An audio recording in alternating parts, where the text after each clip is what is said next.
Salam à tous, Baruch Hashem, on continue la Torah 19 de l'écouter Moharan. Donc, on a fini l'essentiel des paroles de Rabbeinu Akadosh, de Rabbi Nachman de Breslev.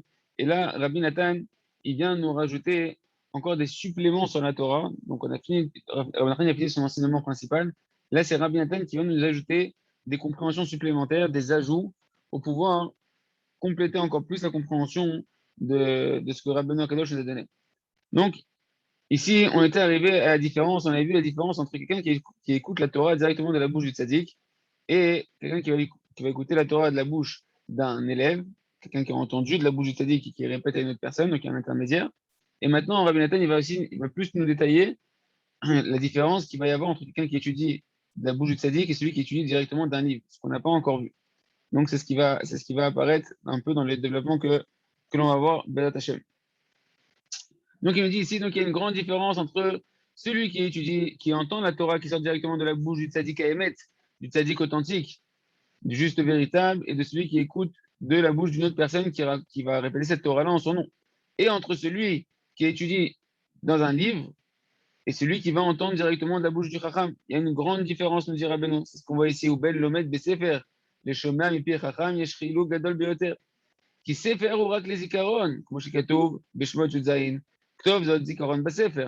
Dit Rabbi Nathan, pourquoi la différence elle est très grande entre entendre la bouche du tzaddik et d'un livre? Parce que le livre, il est là comme un souvenir. C'est une trace écrite pour pas qu'on oublie ce que le tzaddik il a dit, comme c'est marqué dans Shemot, dans le chapitre 17, écrit ces paroles-là en souvenir dans le livre. Et d'ailleurs, c'est pour ça que Rabbi nous dit qu'un des moyens dans ces Amidot de travailler sa mémoire, c'est d'écrire.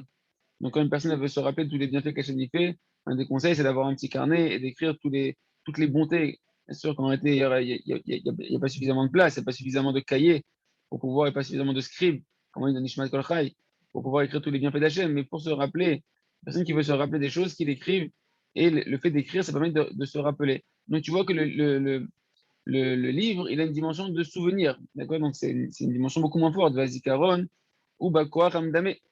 Et c'est quoi le problème? C'est que le souvenir, la mémoire, eh ben, elle se trouve dans la force de l'imaginaire.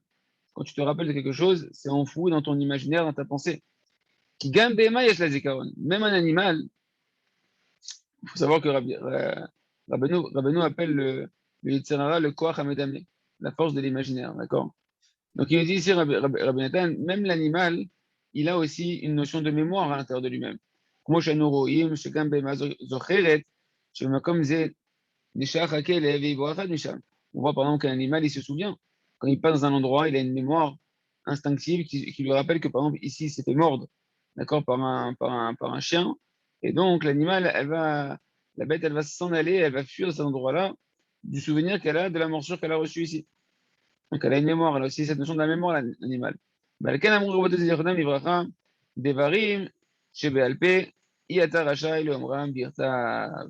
C'est pour ça maintenant on comprend toute l'importance de la transmission à la base de la Torah orale.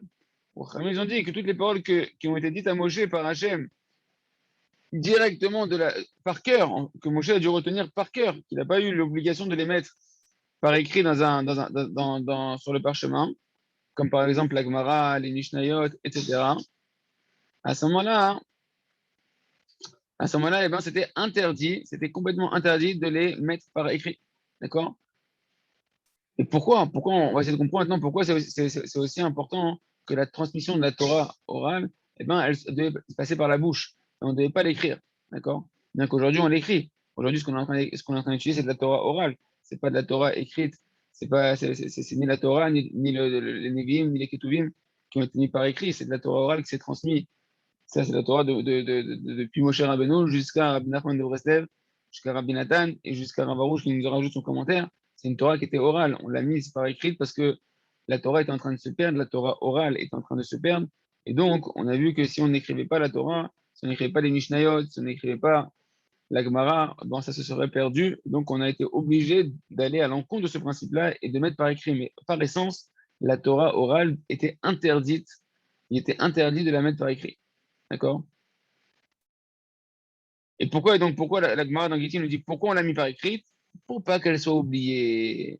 Donc tu vois bien que la Torah qui a été écrite, qui devait être orale, c'est une dimension de souvenir. C'est encore une dimension de souvenir pour pas qu'elle soit oubliée.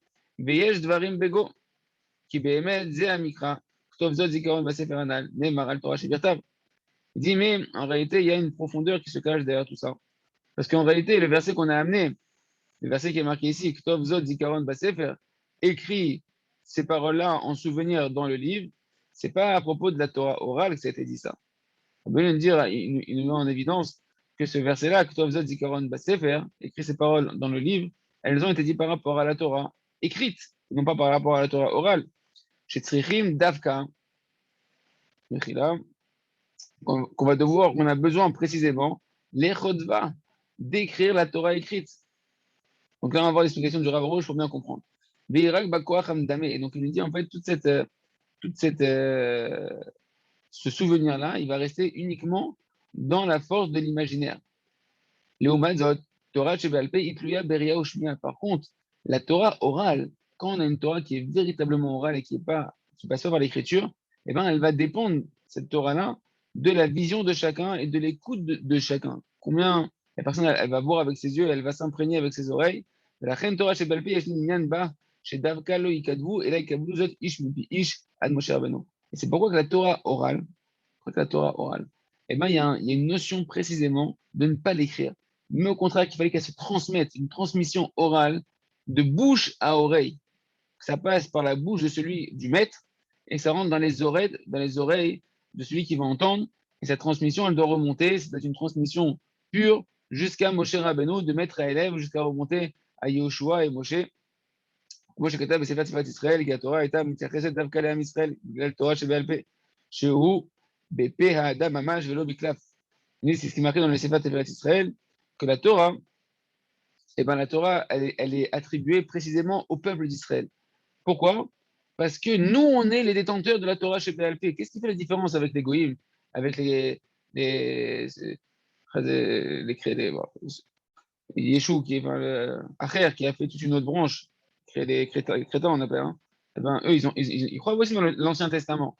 C'est la Torah écrite.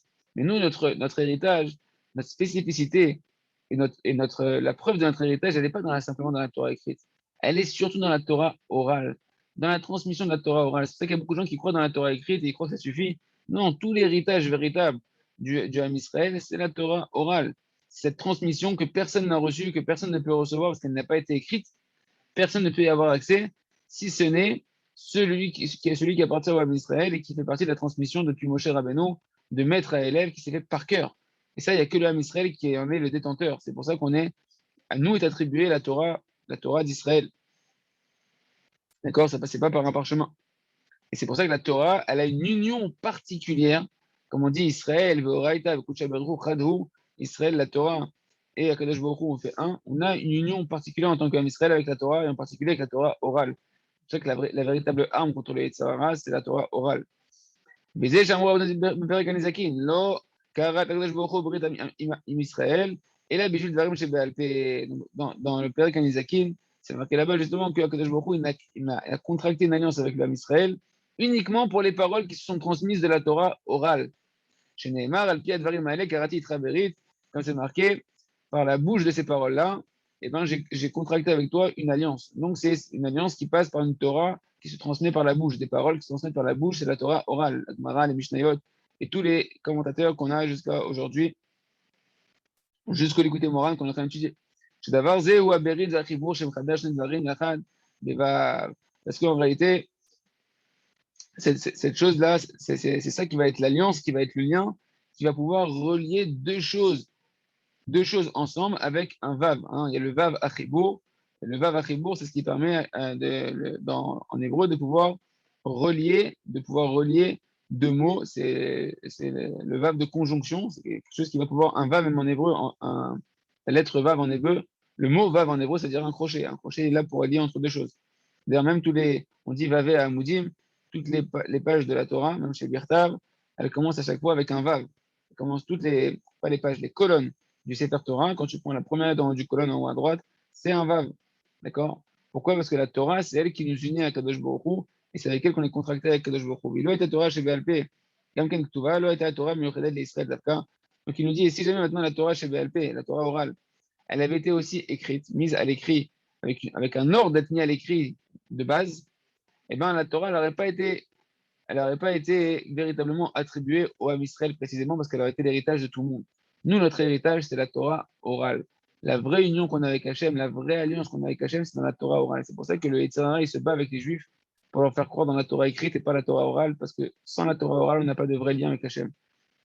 Le lien avec Hachem, c'est la Torah orale. Donc,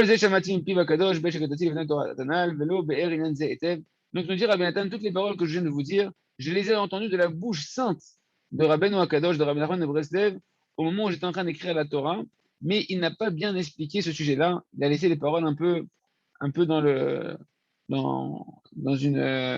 un flou. Et donc, Rabbi Nathan, il va essayer de nous expliquer un peu tout ça. Donc, il nous dit, Yesh les Ramez, là, c'est le Rav Arouche qui nous explique, Yesh les Ramez, il y a lieu de faire une allusion dans ce qui est marqué dans la Gemara, dans Sanhedrin, page 38, sur Adam Arishon. Qu'est-ce qui est marqué sur Adam Arishon? Shayam Medaber Lashon Aramit. Que Adam Arishon, il parlait l'araméen. Donc ça rejoint un peu le Targum. Il parlait en araméen. Rappelez-vous qu'on a parlé que toute cette Torah-là, elle tourne entre les langues des nations et la langue du Ham Israël, qui est la Shana Kodesh, la langue sainte par laquelle Dieu a créé le monde. Et qu'on avait dit que l'araméen, qui est une traduction, qui est une langue profane qu'on a utilisée, comme Klos a choisi, pour pouvoir traduire la Torah écrite dans le langage des nations, c'est l'interface entre la langue des nations, la langue sainte du Ham Israël de la Torah, et donc l'interface entre les mauvais caractères qui sont représentés par les nations, par la débauche, et l'interface entre la Kedushat Abrit, la réparation de l'alliance, la sainteté, et tous les bons traits de caractère. Et donc l'interface entre les deux, on a dit c'était justement cette union qui se passe dans la traduction en araméen. Et là, on voit que Adam Arishon, il parlait justement l'araméen. Shaya Medaber, Lashon Aramit, comme c'est marqué dans Sanhedrin.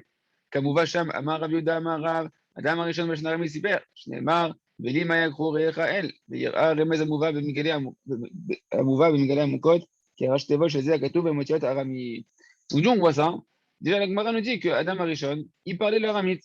D'accord? Comme dit Rabbi Yehuda au nom de Rav, Adam Arishon, il parlait Belashon Arami, Siper, il parlait en araméen. Comme c'est marqué, Veli Mayakeru Re'echael, et moi, Mayakeru Re'echael, combien vont être, seront précieux, Re'echa, tes amis, El, à Hachem.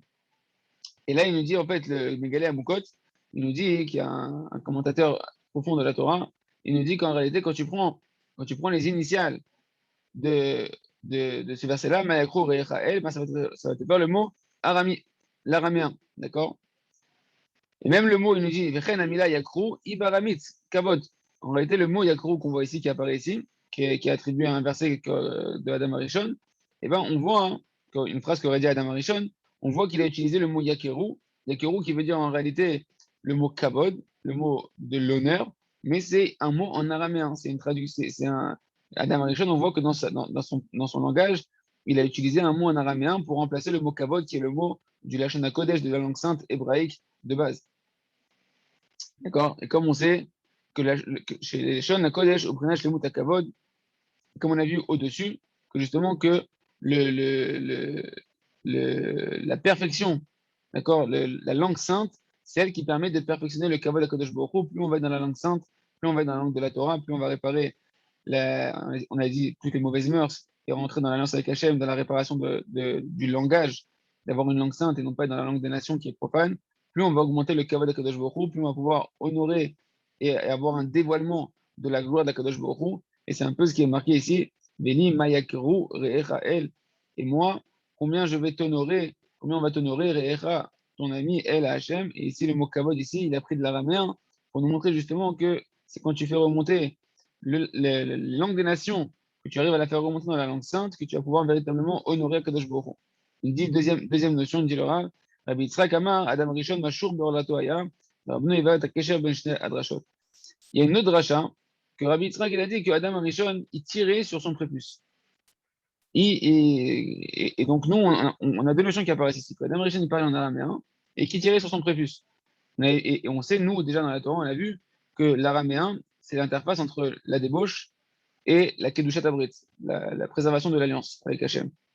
Et donc, on voit que Adam Rishon, il parlait l'araméen et qu'il avait aussi un comportement qui s'apparente quelque part à un gamme abrit, à un endommagement de l'alliance Donc, maintenant, Rabbeinu va nous expliquer ces deux drachot, comment on fait le lien entre les deux.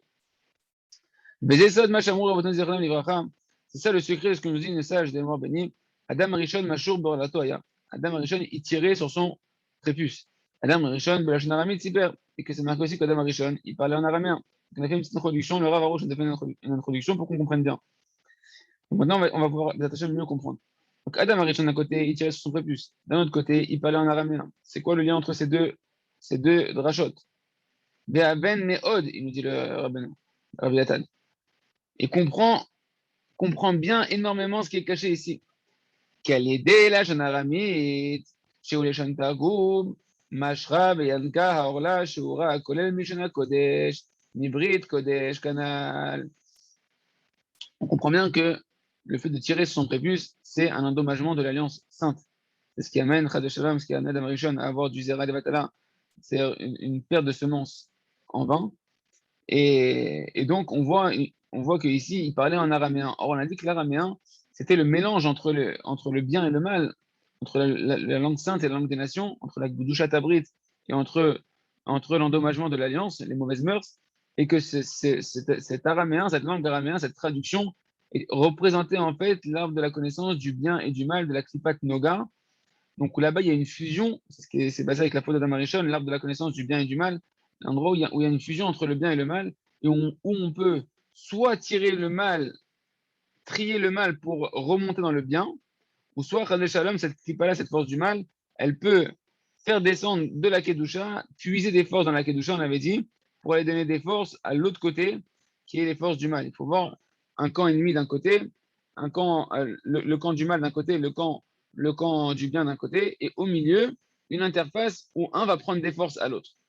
Une interface qui aura une face qui va avoir un pendant vers le mal, une face qui va avoir un pendant vers le bien, et en fonction du travail de chacun, eh ben, on va pouvoir soit retirer de la force au mal et en donner au bien, ou soit le mal va essayer de pouvoir gagner du terrain par cette interface qui s'appelle le Targum, qui s'appelle la Klipat Noga ou qui s'appelle le Etzadat, aller prendre des forces dans la Kedusha pour aller dans le mal.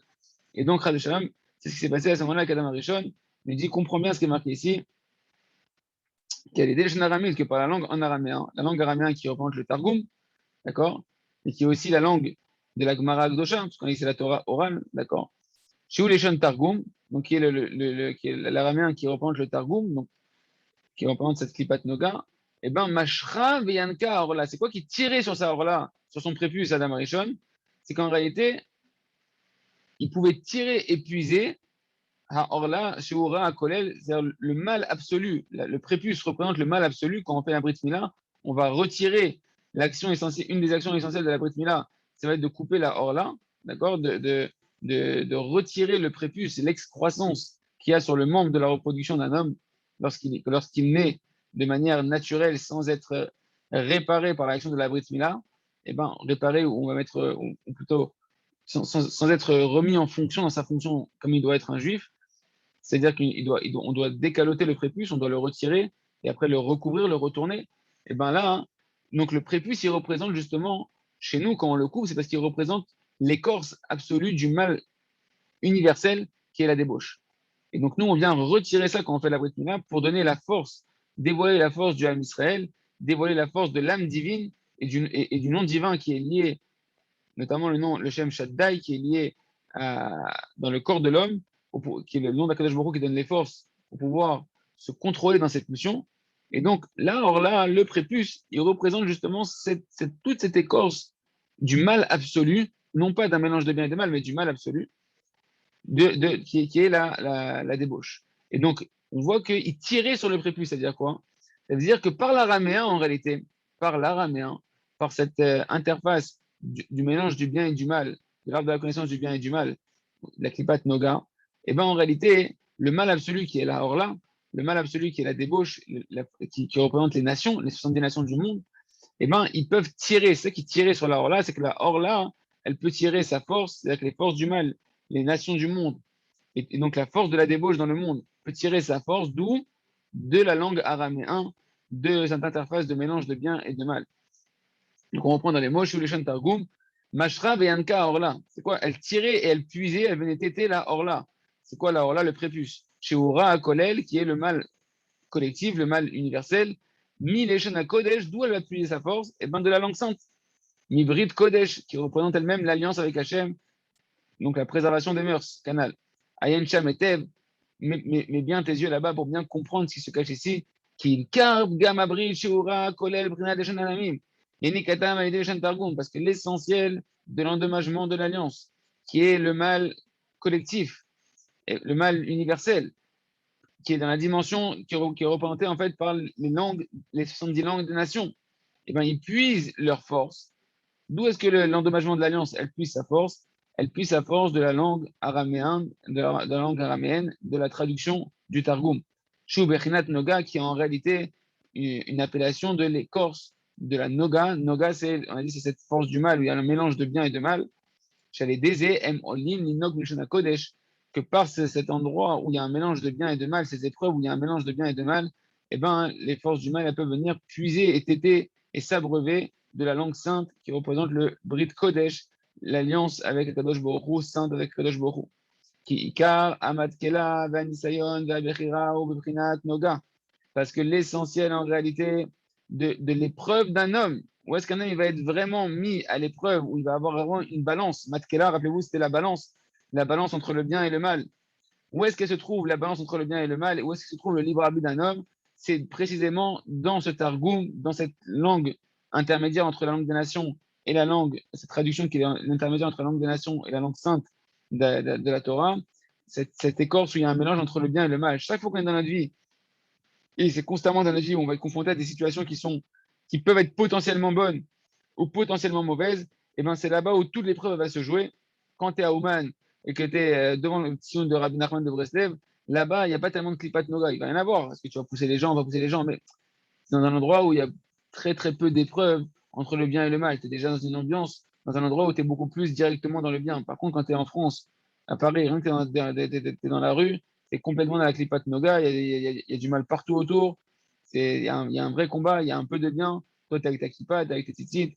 Et là-bas, il y a un vrai combat, d'accord? Quand tu vas au travail, peu importe, chacun où est-ce qu'il va être, il va avoir son épreuve. Elle se trouve d'Afka dans la Klipat Noga, et c'est ça qu'on représente le Targum. Le Targum, c'est pas simplement le Targum, c'est qu'il est écrit, c'est cette notion de mélange de bien et de mal, où là-bas se trouve véritablement le livre d'un homme, et c'est là-bas qui Noga Nekra Takla, parce que cette écorce de bien et de mal, elle est appelée une balance, où là-bas, tu es constamment en balance, tu balances entre le bien et le mal, et donc ton mérite se trouve là-bas, et en fonction des choix que tu vas faire, tu vas soit prendre des forces, tu vas retirer des forces du mal, et tu vas faire pencher la balance dans les forces du bien, ou soit, Chad Shalom, le Yitzhara, il va réussir à te faire tomber momentanément, Chad Shalom, et donc les forces du mal vont pouvoir puiser des forces du bien momentanément, prendre des forces du bien dans les forces du mal.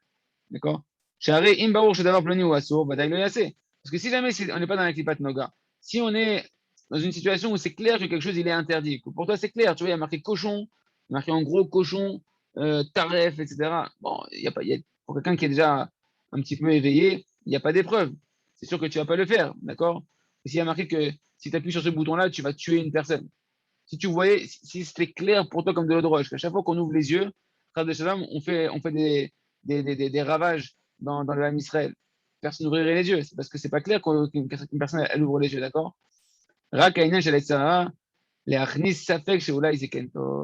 Toute la force du Yetzara, c'est ça, c'est Tipat Noga, c'est ça, la chaîne du Targum, l'araméen dont on parle ici, c'est cet embrouillement, cette zone de gris où c'est pas blanc, où c'est pas noir, et tu te laisses toi-même dans une zone où tu sais pas si c'est vraiment bien ou mal, et tu te dis, bon, peut-être en réalité c'est bien. C'était la première Torah de l'écouter Moharan. Il disait que le Yetzara, il venait sous l'apparence d'un ange blanc, comme si qui vient te faire une mitzvah, comme si que ici c'est une mitzvah de faire ça. En réalité, c'est une avéra. En réalité, c'est une faute. C'est pas une bonne action que tu es en train de faire, c'est une mauvaise action.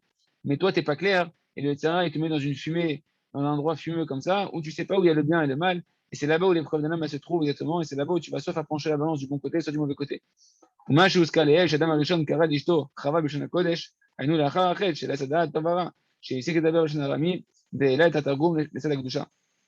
nous dit, et si c'est comme ça, pourquoi c'est marqué, on a dit que Adam Arishon, il a appelé sa femme Chava. Chava, Chava, c'est un Lashon Kodesh. Chava, on a dit que ça venait du mot Laila Yechavedat. Yechavé, c'était le langage de parole qu'il avait appelé Chava au nom de Yechavé. Yechavé qui veut dire la parole, parce que la femme représentait dans son essence la parole, la langue sainte, et la parole en général. D'accord? Donc pourquoi Adam Arishon, si tu mets d'un côté, il parle l'araméen, donc il nous soulève le Rav Arouche une question. Pourquoi alors du coup Adam Arishon, il a appelé Chava avec un Lashon Kodesh, avec une langue de la langue sainte, de l'hébreu de la langue sainte. Il dit en réalité, c'est parce que ça, il l'a donné comme nom après la faute du Etzadat Tovara. Une fois il y a eu la faute du Etzadat Tovara, qu'ils ont consommé de l'arbre de la connaissance du bien et du mal, à ce moment-là, il a arrêté de parler l'araméen et il a commencé à travailler cette notion du Targum pour le faire remonter dans la Kedusha. Il a commencé à travailler cette notion de mélange entre le bien et le mal qui est la conséquence d'avoir mangé le fruit de la connaissance du bien et du mal. Et il a fait donc remonter le Targum, cette interface qui est la traduction entre les langues des nations et la langue sainte, dans la Kedusha, jusqu'à pouvoir après redonner à Chava un nom directement en Lashon Kodesh qui montre une réparation de l'arbre de la connaissance du bien et du mal, vu qu'il a réussi à retourner au Lashon Kodesh qui est la source du bien. Vezenikra Noga. Et c'est ça qu'on appelle en réalité donc la Klipat Noga, nous dit le Rav Arouche. Cette écorce, il y a un mélange de bien et de mal. Mais la reine Amalek au Begimatria, ça fait. C'est pour ça que Amalek, qui est l'ennemi numéro un du Ham Israël, l'ennemi numéro un qui nous a attaqué directement à la sortie d'Égypte, alors qu'on rentre dans l'alliance avec Hachem, qu'on rentre dans la Torah, dans l'union avec Hachem, qui c'est qui vient et qui nous attaque? C'est Amalek. Et Amalek, ce peuple-là de Amalek qui est dans toutes les générations, qui sont les grands ennemis du Ham Israël, comme Aman, comme Hitler, et tous les autres grands ennemis, ils sont dans l'essence spirituelle de Amalek. Et ben, c'est pour ça que Amalek a sa valeur numérique, comme c'est connu, de Safek. C'est en réalité valeur numérique 140. Amalek et Safek, c'est la même valeur numérique. Safek, c'est le doute. Amalek, toute sa force, c'est le Yetzirara. Toute sa force, c'est ce Yetzirara qui peut se traduire sous l'apparence humaine, ou bien tout simplement le Yetzirara qui est constamment à l'intérieur de nous. Et ben, c'est de nous mettre le doute pour te faire savoir que toute la force du Yetzirara, c'est seulement justement dans cette interface du Targum, cette traduction entre les langues des nations et entre la langue sainte.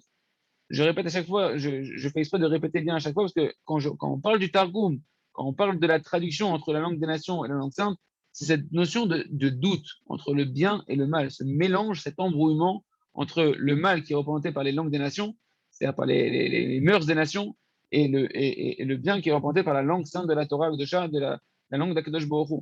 Et donc toute la force de Amalek, c'est de nous mettre un doute, de te faire croire comme si que le mal c'est du bien, comme si que ce qu'on te propose ici, ça provient d'une bonne démarche. Alors qu'en réalité, on est en train de te faire tomber, on est en train de te rouler dans la farine, et tu ne te rends pas compte qu'on est en train de te faire quelque chose qui est mauvais.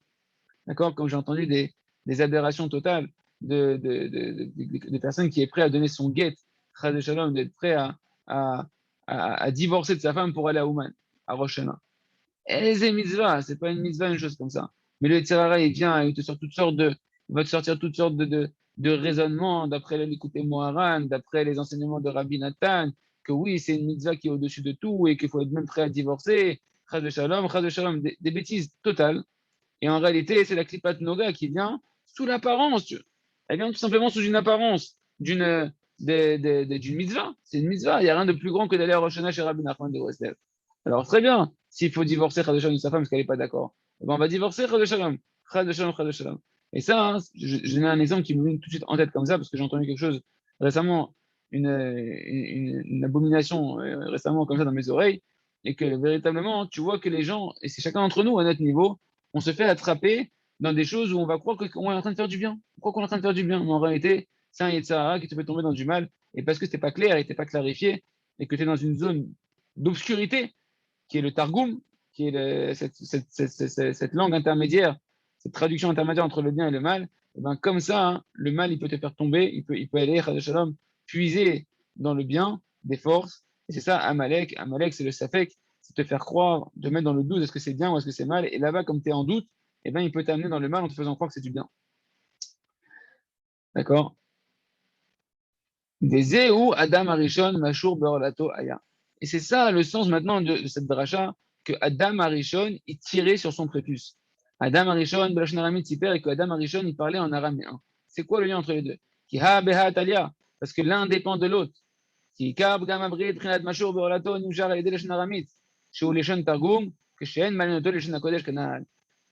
Comment un homme il trébuche et il endommage son alliance que Dieu nous en présente avec Hachem, qui détaille ses yeux, ses pensées et ses actions au niveau de la débauche, c'est en réalité, c'est dans la dimension que Adam Rishon tirait sur son prépuce.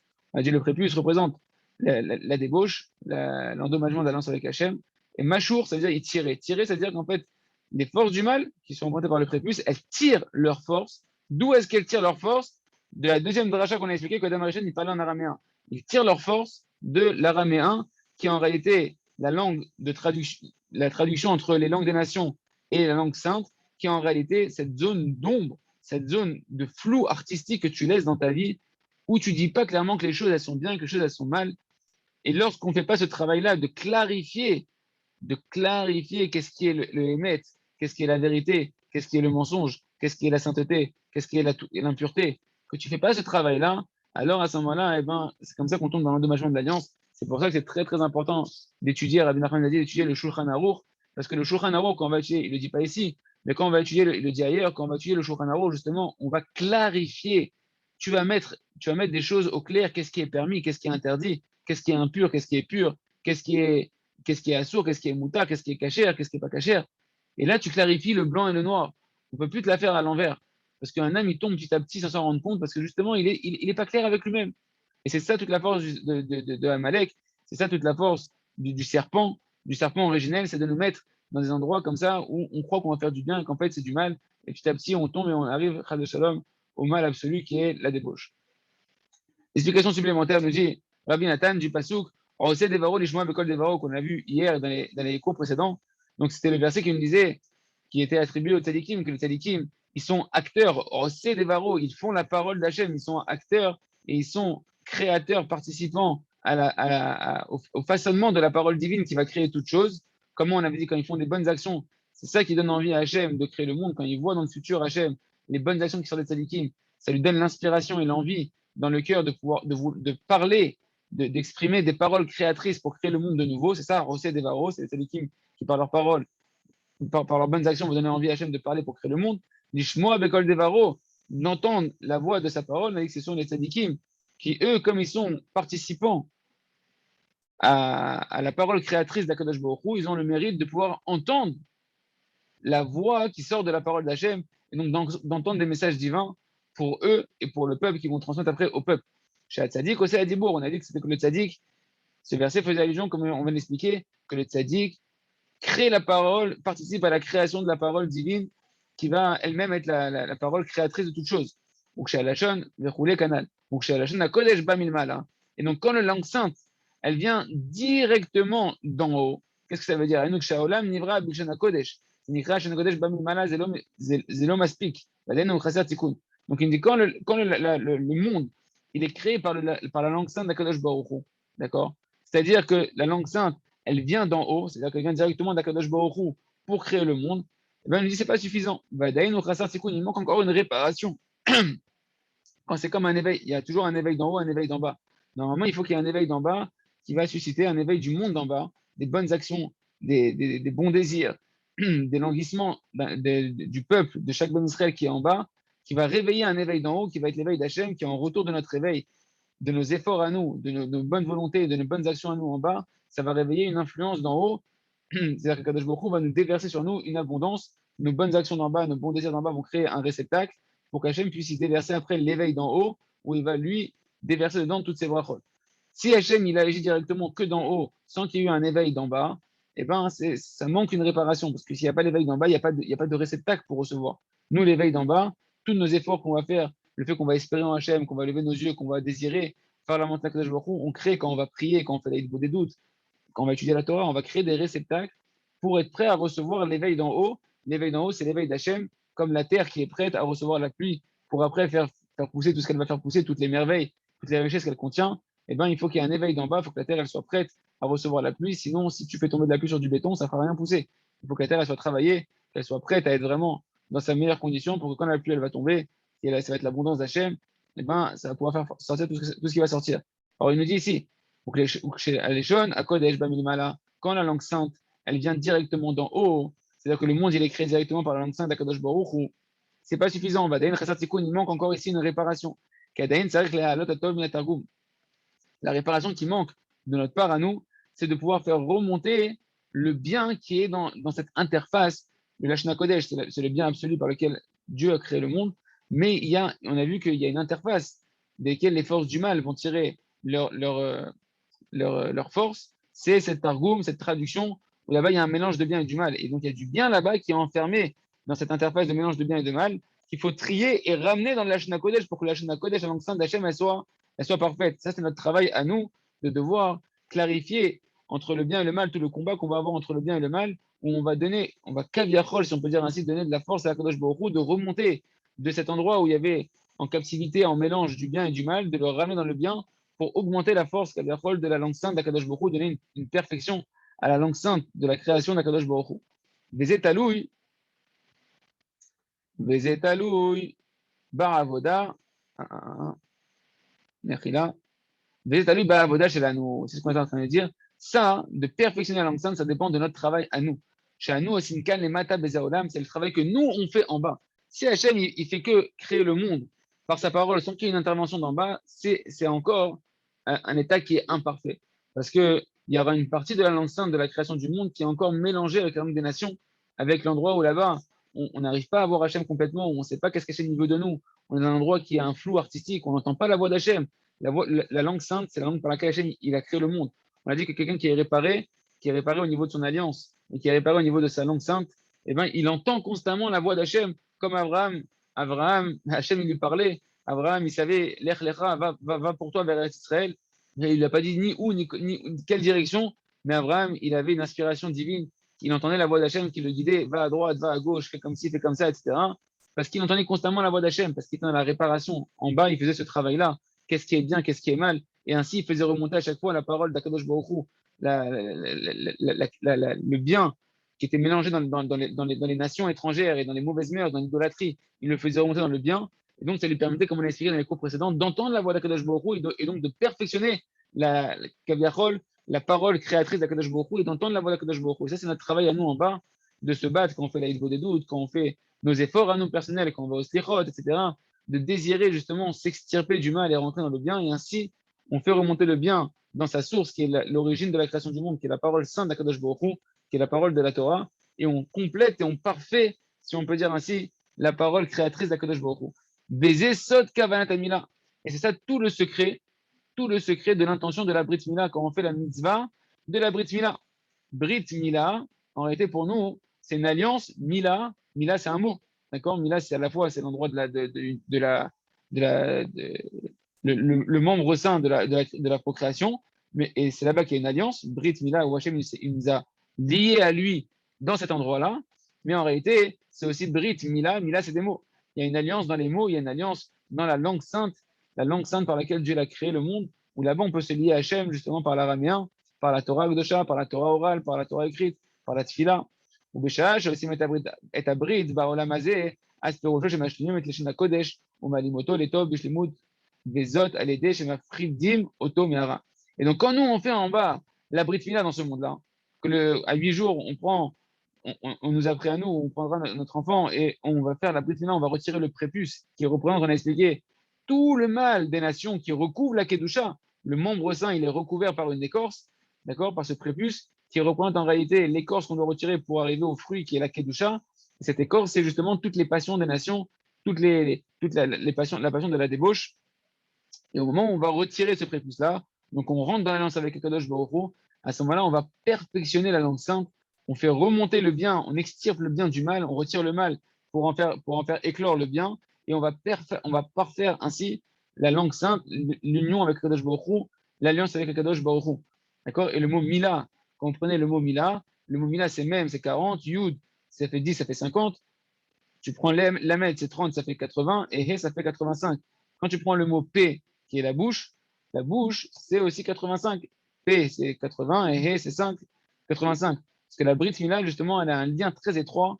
Tout ce qui va être la réparation de l'alliance sainte, de préserver ses yeux et ses pensées, et à plus forte raison de préserver ses actions au niveau des mœurs, eh ben, ça va donner de la force à la bouche créatrice d'Akadosh Baruch Hu, à notre force à nous de créer par la parole, c'est-à-dire la prière. Quand on prie, on a une force créatrice. Par la parole, on va créer, par la parole et par la prière, par l'étude de la Torah et par la prière, on va créer notre réalité. On va tourner des paroles vers Hachem qui vont nous donner la possibilité, comme on est des enfants d'Hachem, que Dieu il a créé le monde par la parole, on a la capacité aussi à l'intérieur de nous de créer notre réalité par la parole. Mais cette parole, cette bouche créatrice, la puissance de cette bouche créatrice, la puissance du Lashon HaKodesh, de la langue sainte de la création, c'est-à-dire la puissance de la parole qui a la capacité de créer, elle dépend intrinsèquement de la réparation de la Brit Mila. Et c'est pour ça qu'à 8 jours, on vient donner de la force, on vient affaiblir les forces du mal, de la débauche qui sont augmentées par les nations qui recouvrent. Quand on est en exil, quand le Ham Israël il est en exil, on est recouvert par les nations, on est caché parmi les nations, on est dispersé parmi les nations. Et donc, il y a un travail de devoir s'extirper des nations, de l'emprise des nations pour pouvoir retourner dans la Shana Kodesh, en Eretz Israël, où là-bas on dévoile notre alliance avec Hachem, on s'écarte complètement des nations pour apparaître et éclore. C'est la dimension, en tout cas, de la Brit Mila. Moi, chez Mouav, Midrash, comme c'est marqué donc dans le Midrash, dans Bereshit, puisqu'à Yudalef, chez Elat Aminim, Al-Midat Mila, que les minimes, les hérétiques, ils ont posé une question sur la mitzvah de la Brit Mila. À Tikkun. Comment Hachem, les hérétiques, ils sont venus poser une question sur Hachem, de dire comment Hachem il a pu créer un être qui est l'élu de la création imparfait. Parce que vous dites qu'il faut faire la Brit Mila. Mais c'est une bêtise, de faire une chose pareille. Parce que Hachem, ce qu'il va créer Hachem, c'est parfait. Or, il a créé un homme qui est imparfait, parce que vous dites qu'il faut faire la Brit Mila, il faut retirer une partie à ce que Dieu il a créé. Ben, laisse l'homme comme il est, Hachem il l'a créé parfait. D'accord. Ça, c'est la question que les hérétiques ils vont poser. Donc,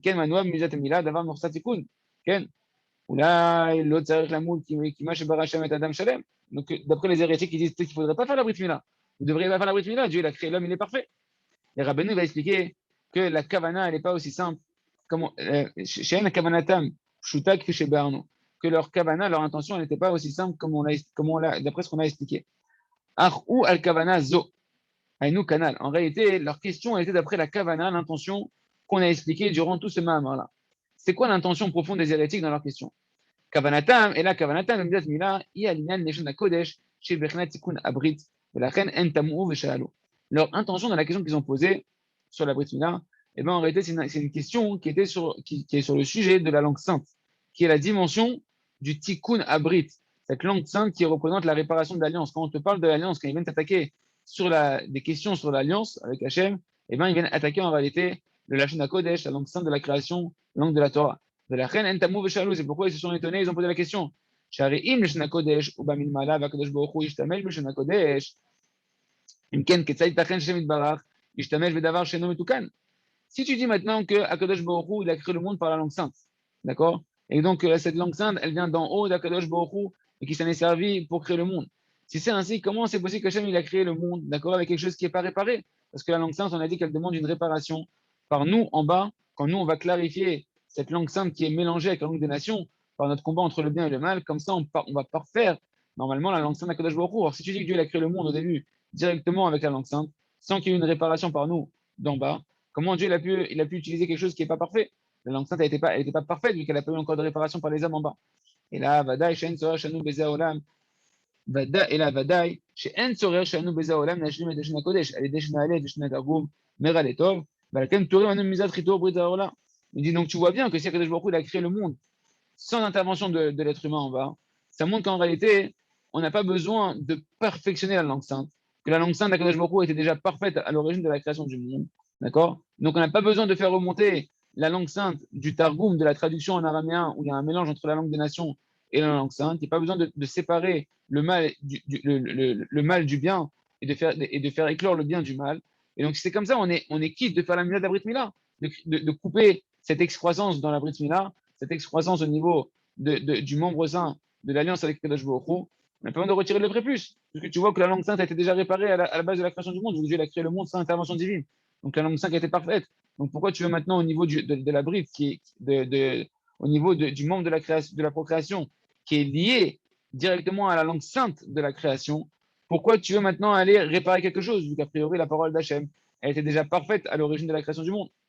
Et la réponse à leur question, elle est ce que vous n'avez pas compris, vous les hérétiques, c'est que la langue sainte de la création du monde, qui vient directement d'en haut, sans réparation par les êtres humains d'en bas, qui est elle-même, cette Leshon Kodesh, qui est la notion du tikkun abrit, de la réparation de l'alliance, qui vient directement d'en haut, eh bien, elle manquait encore en réalité une réparation. Elle est imparfaite à sa base. Et l'essentiel du perfectionnement de toute la création en réalité, de tout le projet divin, de toute la parole sainte créatrice d'Akadosh Baruch Hu, elle est en potentialité, comme on dit quand on fait le Yom HaShishi, le vendredi soir, où on rappelle la création du monde. On rappelle toute la création du monde, que Dieu il a créé le monde et qu'il le recrée à chaque instant. Et donc, il y a un projet divin dans la création du monde. On dit qu'à la fin, Asher bara Elohim, la Asot. Dieu il a créé ces 6 jours de la création et il s'est reposé le 7e jour. La Asot, pour nous laisser à nous l'action de faire. Parce que c'est quand nous, on va faire, quand nous, on va chercher à faire le bien, à faire la montée d'Hachem, à s'écarter de ce que Dieu a dit qui a été mal, etc., qu'on va perfectionner la création. Et c'est pour ça qu'il faut la Brit Mila. La Brit Mila, c'est elle qui va perfectionner tout le projet divin, toute la langue créatrice d'Akadosh Baruch Hu, la parole créatrice d'Akadosh Baruch Hu, elle va prendre sa perfection et Hachem, il a besoin de toi pour amener Kaviachol, son projet, à la perfection, qui va être le dévoilement d'Hachem, qui va être l'union avec Hachem, le dévoilement de la merveille de la création du monde. Ça dépend en réalité de comment tu vas réparer ton alliance, comment tu vas te combattre, toi, sur terre, entre le bien et le mal. C'est ce qu'on a dit. Voilà. Donc, l'essentiel de cette réparation, elle se passe en bas dans ce monde-là, par le fait que nous, par le fait que nous, on va faire monter le bien qui est dans la traduction entre les langues des nations et la langue sainte, quand on va faire monter le bien qui est là-bas, qu'on va sortir le bien du mal, et qu'on va perfectionner la langue sainte, à ce moment-là, on va perfectionner la langue sainte d'Akadosh Baruch Hu de la création du monde. Parce que l'essentiel de la réparation de toute chose, eh ben, elle se perfectionne précisément en bas, dans ce monde-là où on est dans l'épreuve, chacun d'entre nous. Nous, notre épreuve, elle est cruciale pour Hachem Kavachol, parce que c'est elle qui justifie la création du monde, c'est elle qui va faire que la parole d'Hachem, elle va se perfectionner et elle va aboutir à ce que la création qui a commencé par la parole créatrice d'Akadosh Baruch Hu, elle atteigne son objectif final, qui est d'être dans l'union avec Hachem totale. Parce que quand Dieu il a créé le monde, a priori, c'est une désunion. Hachem, il a créé le monde, il s'est caché, on ne voit pas Hachem, on est séparé d'Hachem, on a la sensation d'être séparé d'Hachem. La réparation, toute la réparation de ce monde-là, ça va être dans chaque instant de notre vie, dans les paroles, les pensées, les actions, se réunir avec Hachem, recréer l'alliance, recréer le lien avec Hachem, en cherchant Hachem et des messages d'Hachem, des allusions d'Hachem, et à faire la montée de la Kadosh Baruch Hu dans chaque instant. Et donc, c'est en bas sur terre qu'on recrée l'union totale de la Kadosh Baruch Hu, et c'est ça la perfection de la langue sainte, c'est justement lorsque on va être dans l'union totale avec Kadosh Baruch Hu, dans ce projet divin. C'est pour ça l'importance de l'Aïd Bodedut. L'Aïd Bodedut, quand tu parles avec Hachem, tu recrées le lien avec Hachem, tu retournes dans la langue, tu utilises ta langue pour retourner dans la langue sainte de la création du monde. Tu es en train de rechercher dans ta Aïd Bodedut, dans ton isolement avec Kadosh Baruch Hu, dans ta Teshuvah, dans les mots que tu vas utiliser, à trier le bien du mal, à clarifier le bien et le mal, et à montrer que tu veux faire le bien et que tu veux pas le mal. Tu es en train de faire tout ce tri-là, et tu parles avec Hachem, tu te réunis avec Hachem. D'où l'importance de l'Aïd Bodedut. Rabbeinu expliquera que le Shlemut et Shana Kodesh, pas dans cette Torah-là, il me semble, mais dans une autre Torah, que le perfectionnement de la langue sainte, elle se fait essentiellement dans l'Aïd Bodedut, où là-bas on parle avec Akadosh Baruch Hu et que justement on est en train de trier tout le bien et le mal. On raconte à Hachem tous les embrouillements dans lesquels on est tombé et on exprime à Hachem avec notre langue justement nos bonnes aspirations et on recrée le lien avec Akadosh Baruch Hu. Donc l'Aïd Bodedut, nous dit Rabbi Nachman de Breslev, c'est un des plus grands tikkun avril que tu peux faire, un des plus grandes réparations de ton alliance et de recréer le lien avec Hachem et de recevoir des forces, de sortir de la débauche. Donc le combat qu'on fait en bas dans ce monde-là, c'est ça qui va permettre de perfectionner la langue sainte qui était justement mélangée avec le mal dans la traduction en araméen.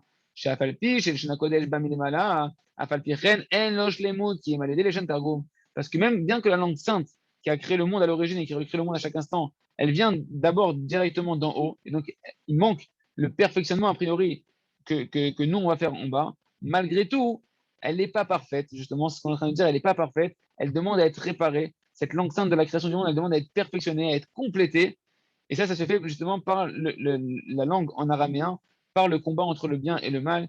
Que c'est la dimension de l'arbre de la connaissance du bien et du mal. Nous, elle est par le fait que nous, on va maintenant clarifier le bien qui est dans la traduction en araméen entre les langues des nations et la langue sainte, entre les passions des nations et l'alliance d'Akadosh Baruch Hu, le combat qu'on fait là-bas, et c'est ça qu'on fait quand on fait le doute, les amis, quand on fait le doute, l'importance des volontés, des bonnes volontés, d'exprimer des bonnes volontés, d'exprimer qu'on ne veut pas les mauvaises choses, de clarifier notre volonté quand on fait le doute au spectre de la Torah.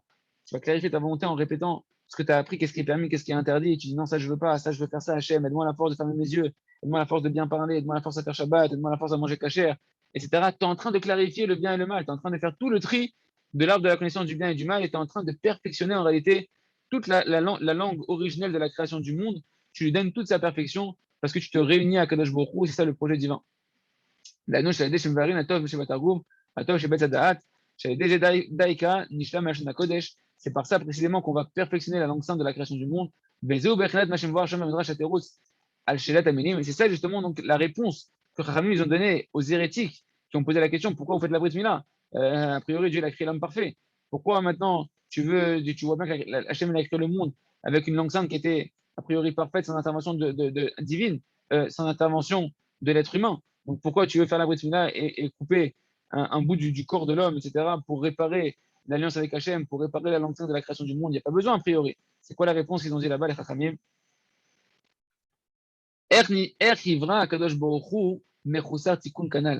Comment Akadosh Baruch Hu, c'était la question, comment il peut créer quelque chose qui manque une réparation? Ils ont répondu, les Chachamim, chez vous, Sham, ils ont répondu dans le Midrash, aux hérétiques, Kol Davar Tsarir Tikkun. Vous vous trompez, les amis.